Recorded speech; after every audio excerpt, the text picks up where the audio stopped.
Hi friends, welcome back to my YouTube channel. ഇന്ന് ഞാനിവിടെ ചെയ്യാൻ പോകുന്നത് ഒരു നാരങ്ങാച്ചാറാണ്. ഒട്ടും കയ്പില്ലാതെ എങ്ങനെയാണ് നാരങ്ങാച്ചാർ ഇടുന്നത് നമുക്ക് നോക്കിയാലോ.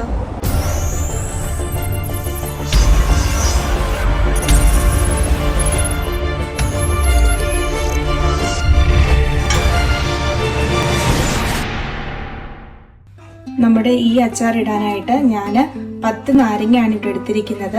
ഏകദേശം ഈ വലിപ്പമുള്ള 10 നാരങ്ങ. ഈ നാരങ്ങയെല്ലാം നന്നായിട്ട് കഴുകി ഒരു ഉണങ്ങിയ തുണി കൊണ്ട് തുടച്ചെടുക്കണം. അതിനുശേഷം ഒരു 10 മിനിറ്റ് ഇത് ആവിയിൽ വെച്ച് വേവിക്കണം. അതിനുശേഷം നമുക്ക് ഈ ഒരു രീതിയിൽ ഇത് കട്ട് ചെയ്തെടുക്കണം. ഇനി ഇതിലേക്ക് നമുക്ക് 1 കപ്പ് ആപ്പിൾ സൈഡർ വിനെഗർ ഒഴിച്ചു കൊടുക്കാം. ഇനി അതിലേക്ക് നമുക്ക് അതേ കപ്പിൽ തന്നെ 1 കപ്പ് ചെറിയ ചൂടുവെള്ളവും കൂടെ ചേർത്ത് കൊടുക്കാം. എന്നിട്ട് ആവശ്യത്തിന് ഉപ്പും കൂടെ ചേർത്ത് നന്നായിട്ട് മിക്സ് ചെയ്ത് നമുക്ക് ഇതൊരു കുപ്പിയിലാക്കി 45 ദിവസം വെക്കണം. ഈ നാരങ്ങ ഞാൻ 45 ദിവസം ഉപ്പിലിട്ട് വെച്ചതാണ്. ഇനി ഇത് എങ്ങനെ അച്ചാറിടുന്നത് നമുക്ക് നോക്കിയാലോ. അതിനായിട്ട് ഞാൻ 1 കപ്പ് വെളുത്തുള്ളി ചെറുതായിട്ട് അരിഞ്ഞെടുത്തിട്ടുണ്ട്. ഇതിൽ നമ്മൾ കൂടുതലും വെളുത്തുള്ളിയാണ് ചേർക്കുന്നത്. പിന്നെ ഒരു 1/2 കപ്പ് ഇഞ്ചി ചെറുതായിട്ട് അരിഞ്ഞെടുത്തിട്ടുണ്ട്. പിന്നെ ഒരു 5 പച്ചമുളക് ചെറുതായിട്ട് വട്ടത്തിൽ അരിഞ്ഞെടുത്തിട്ടുണ്ട്. ഇനി നമുക്ക് വേണ്ടത് 1/2 ടീസ്പൂൺ കടുക്, 1/4 ടീസ്പൂൺ ഉലുവ, 1/4 ടീസ്പൂൺ മഞ്ഞൾപ്പൊടി, 2 ടേബിൾ സ്പൂൺ അച്ചാറുപൊടി, കറിവേപ്പില ആവശ്യത്തിന്, പിന്നെ കായം 1 നുള്ള്, 4 ടേബിൾ സ്പൂൺ ഓയിൽ വേണം. ഇത്രയും സാധനങ്ങളാണ് നമുക്ക് ഈ അച്ചാറിനായിട്ട് ആവശ്യമുള്ളത്. ഇനി ഇതെങ്ങനെയാ ചെയ്യുന്നത് നോക്കിയാലോ. പാൻ വെച്ച് എണ്ണ ചൂടായി കഴിയുമ്പോൾ നമുക്ക് അതിലേക്ക് 1/2 ടീസ്പൂൺ കടുക് ഇട്ട് കൊടുക്കാം. കടുക് പൊട്ടി കഴിയുമ്പോൾ 1/4 ടീസ്പൂൺ ഉലുവ ഇട്ട് കൊടുക്കാം. ഉലുവയും പൊട്ടി കഴിയുമ്പോൾ നമുക്കതിലേക്ക് ഇഞ്ചി ഇട്ട് കൊടുക്കാം.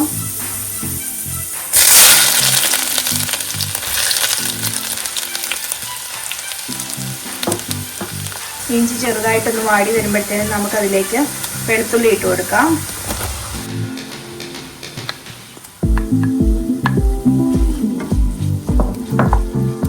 നന്നായി ഇളക്കി യോജിപ്പിക്കാം.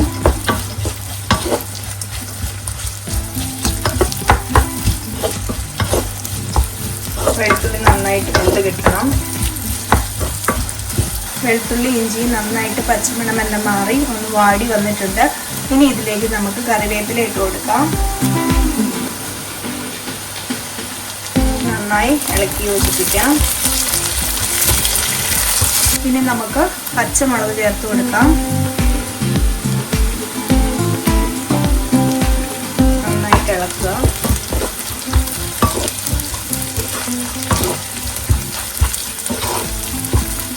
നമ്മുടെ പച്ചമുളകിൻ്റെയും പച്ചമണം എല്ലാം മാറി വന്നിട്ടുണ്ട്. ഇനി ഇതിലേക്ക് നമുക്ക് 1/4 ടീസ്പൂൺ മഞ്ഞൾപ്പൊടി ഇട്ട് കൊടുക്കാം.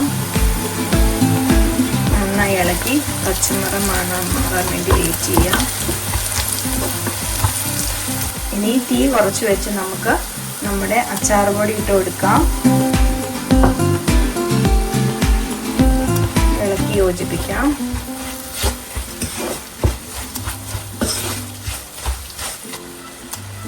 ഇനി നമുക്ക് ഇതിലേക്ക് നമ്മുടെ നാരങ്ങ ചേർത്ത് കൊടുക്കാം.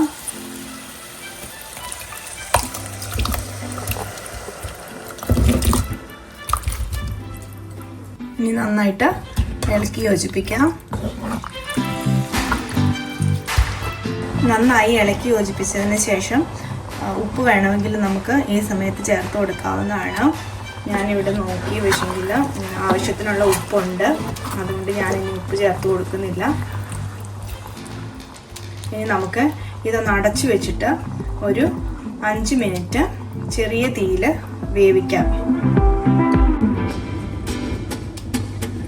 5 മിനിറ്റ് ആയിട്ടുണ്ട്. ഇനി ഇത് നമുക്ക് അടപ്പ് തുറന്ന് നോക്കാം. നന്നായിട്ട് തിളയ്ക്കുന്നുണ്ട്. ഇനി ഇത് നമുക്ക് തീ ഓഫ് ചെയ്തിട്ട് അതിലേക്ക് 1 നുള്ള് കായപ്പൊടി ചേർത്ത് കൊടുക്കാം.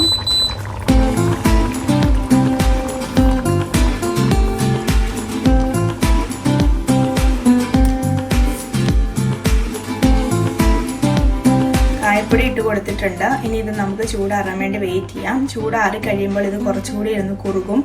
അപ്പോൾ അതിനുശേഷം നമുക്കിതൊരു കുപ്പിയിലേക്ക് മാറ്റി വെക്കാം. അപ്പോൾ നമ്മുടെ ഒട്ടും കയ്പില്ലാത്ത നാരങ്ങ അച്ചാർ ഇവിടെ റെഡി ആയിട്ടുണ്ട്.